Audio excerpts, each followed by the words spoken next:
What's up guys, and today I'm going to be showing you how to track your order on Temu. Let's get to it. Alright, as you can see, I'm here on the home page of Temu.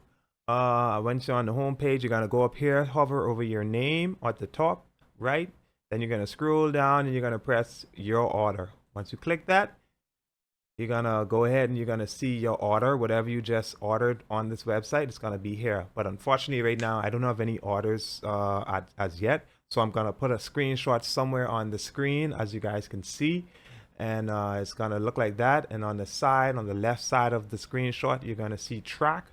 Once you click track, it's going to take you to another page where you could see how far your package is from being delivered to you. And as you can see in the next screenshot, that's how it's supposed to look. But like I say, for right now, I don't have any orders going through at the moment, so I could only use screenshots. So there you have it, guys, how to track an order on Temu. Once again, thank you guys for watching this video, and I'll see you guys in the next tutorial.